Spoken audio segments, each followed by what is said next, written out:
Hiya. Today I want to chat about the best way to stop comparing yourself to others.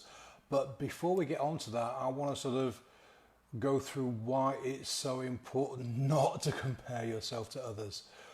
First of all, we have no idea how other people are living their lives. Yeah, what they're going through, what they went through, what their lives are actually like. All we see are, I'm not going to say the highlight reel, but all we see are what people want us to see. You know, what they put on social media, how they present themselves, what they've got in the backgrounds, and so on and so forth here. So the first thing to understand is we don't actually really see someone else's life. We just see what they want to portray. And in a lot of cases, it's really, really easy to fake that kind of lifestyle. You've seen all the videos where, you can hire some models, you can hire a boat, you can hire a flash car, you can stand outside somebody's mansion, have all these pictures taken and give the impression of leading a very successful life. Okay? The other reason why we need to stop this is it can do your head in, because you can think, oh God, I'm never going to get to that level. I'm never going to be as good as this person. I'm never going to look as good as that person. I'm never going to have a big house. It's going to be, I'm never this, I'm never that, I'm never the other. And you're going to be forever putting yourself down, forever thinking that you're not good enough. And maybe it might even, worst case scenario, make you stop doing what it is you're doing. And that's horrendous. So those are the reasons why we need to stop comparing ourselves to other people. I want to tell you now how to do it, and it's really simple, doesn't cost you anything except a bit of time and effort.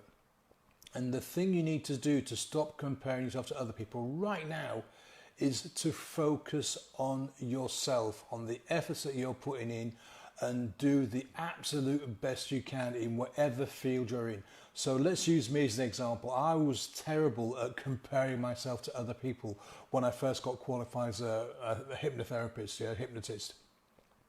I looked at all the big names like Paul McKenna and people like this and Marissa Peer and others, and I thought to myself, I'm never going to get there. They've been doing it for far too long. They've got these huge followings. They're massive. Nobody's going to pay attention to me. Nobody's going to want to know who I am, and so on. And it was really demoralizing to actually think that there are these people that have been doing it for 10, 20, 30, 5, 10 years, more than I had. That they were better at it than me, that they were going places, they'd gone places, they were big, famous names. And I kept thinking to myself, I can never do that. I'm never going to be a big name like this person. I'm never going to be able to help as many people as this person can do. And it really frustrated me. It really stopped me from doing what I wanted to do, which is ridiculous because, Paul McKenna, Marissa Peer, they are big names in the therapy industry. They have lots of followers and they've worked with lots and lots of people and they've been all over the place on TV, radio, news and books. But they are not me. And this is the thing we need to realise. All those big names that you've been following and comparing yourself to, they are not you. And what I mean by that is, okay, we're all human. Well, pretty much most of us, I believe. Yeah. But we all have our unique take on life. We all have our unique set of skills, experience, knowledge, expertise. We've all been through different stuff, okay? So that means you've got a unique perspective on your thing. And so when you're talking to clients, when you're making your products, when you're creating your art, whatever it is doing, it's coming from you, not from other people, not from these big names. They do it their way. You do your thing your way, and you do the absolute best you can. You focus intently on your work. You continue to learn and grow and progress, and to absorb as much information as you can about what you do so that you can improve what you do. And again, use me as an example. I'm buying books all the time. I'm watching videos. I'm going on courses. I'm learning from people. Now, there's a big difference. I'm learning from people with big names that have had a lot of experience, but I'm not comparing myself to them. I stopped doing that. So I learn from them. I learn the skills they have. I learn how they do things. I learn processes so I can be better at what I do. Okay, and that's a huge difference. And I do my best. Do my best all the time, because that's all I can do. I cannot be Paul McKenna. I cannot be Marissa Peer. I cannot be, Michael Seeley. I cannot be any of the. All I can do is be me. Yeah. There's only one Paul Wilson. There's only one me, and so all I can do is do my very best that when I'm with a client, focus intently on what results they want and give them those results. Yeah, and not to worry about what everybody else is doing in the world. Because it doesn't matter what everybody else is doing. All that matters is what I'm doing to grow and learn and develop my skills as a therapist, as a mindset coach. Yeah, that's all that matters.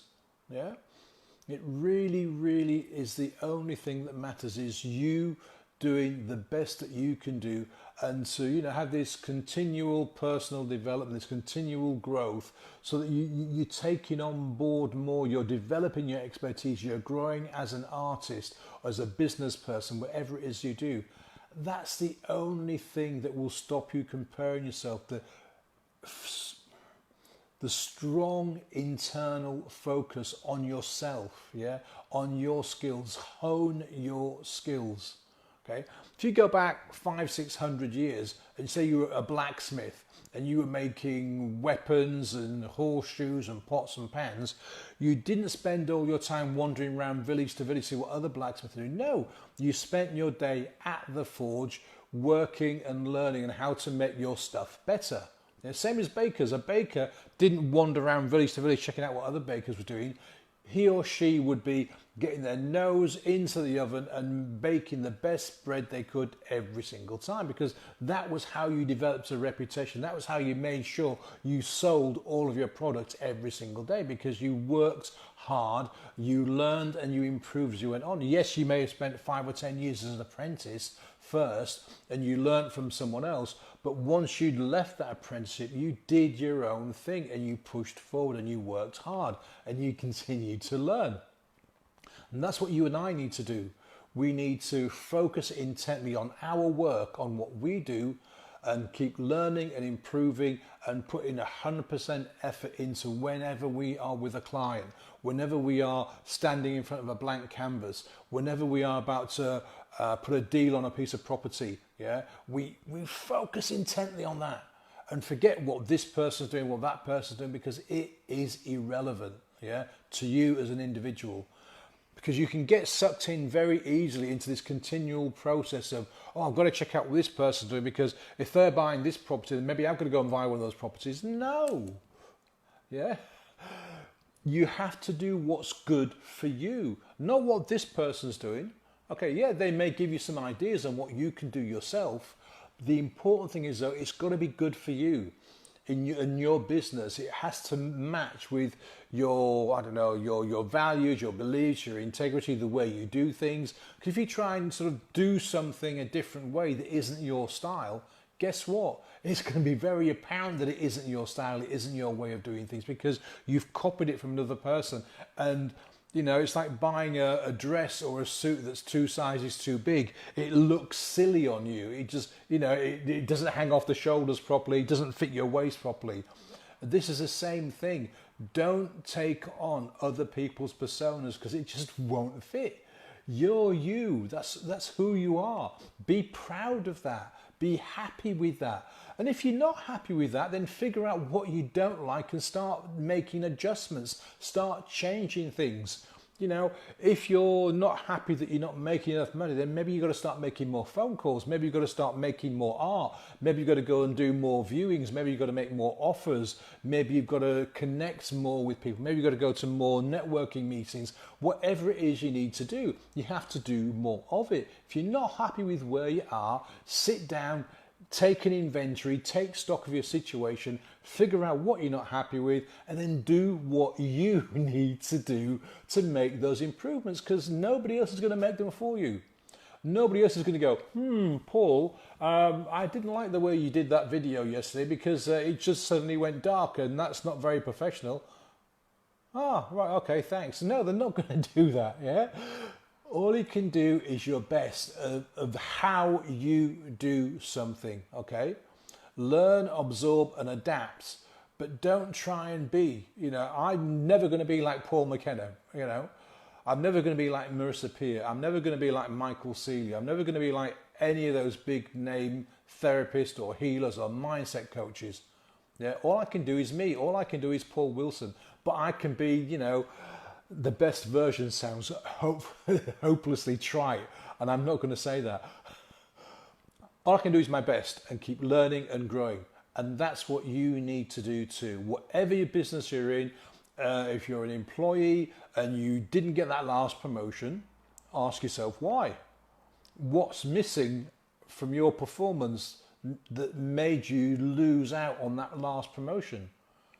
You've got to be honest with yourself. If you're not working as hard as that person across the road there and she got the promotion, then, say, oh, right, okay, she got it because she works a lot harder and she did X, Y, Z better than me.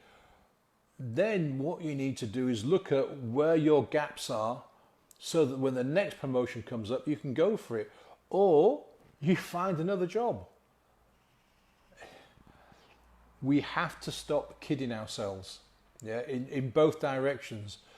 No, I can never be like this person, but yes, I can be more, I can do better, I can improve. That's what we need to do. Focus intently on us and what we do and how we do it, and learn and grow. I hope you found that useful. Thanks for watching, and I'll see you again soon. Bye.